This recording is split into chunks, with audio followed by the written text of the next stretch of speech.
Wala tayo ng crayfish guys.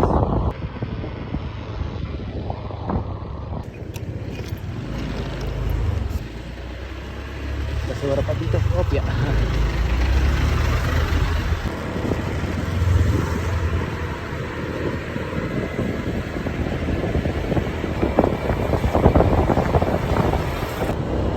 Hanapin natin dito yung ating lalamove. Dito daw siya sa may puno. Puno. Ay, ito. Ito na yun siguro.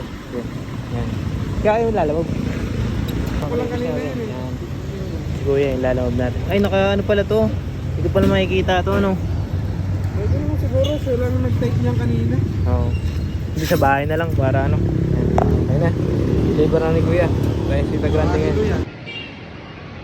Huli ako dun eh pag ano. So yan na tayo. Tapos na natin makuha yung ating deliver. And guys, nakuha na natin yung order natin. Yan. Ayos kay Kuya, shout out. Salamat sa pag-deliver dito ng safe ng crayfish natin.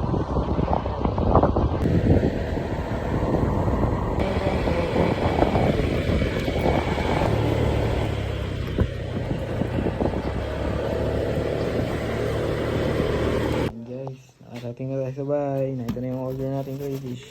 Yan. Tingnan natin kung anong laman sa loob. Guys, buksan na natin.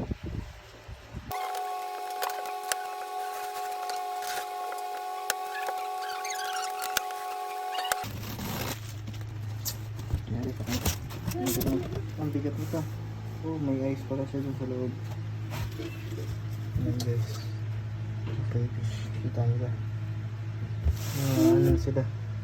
Ayan guys, bali acclimate na lang natin sila. Ayan, ang ganda, malalaki. Ang ganda, malalaki. Yung dati nating crayfish yun. Halos kasing lalaki lang nila or mas malalaki pa sila. Ay kasing laki nga lang guys. Kasing laki lang ng female. Ayan. Same lang guys. Maganda. Una natin sila sa tubig natin dito. Baka kasi ma-water shock sila eh. Yan.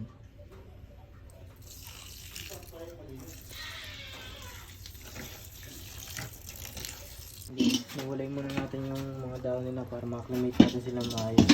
Para lumubog sila sa tubig. Ang laki na iba. Makikita nyo yung laki. Babae pala yan. Guys, na-acclimate na natin sila. Yan, nire-ready na lang natin lagay nila. Yan. Punuin lang natin ito. Yan.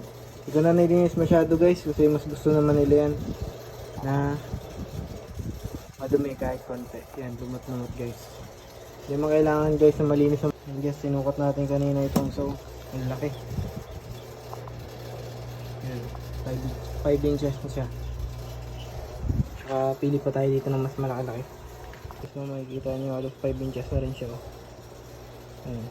Ayan, nasipit pa ako. Masakit guys, masakit. Balikin natin to guys.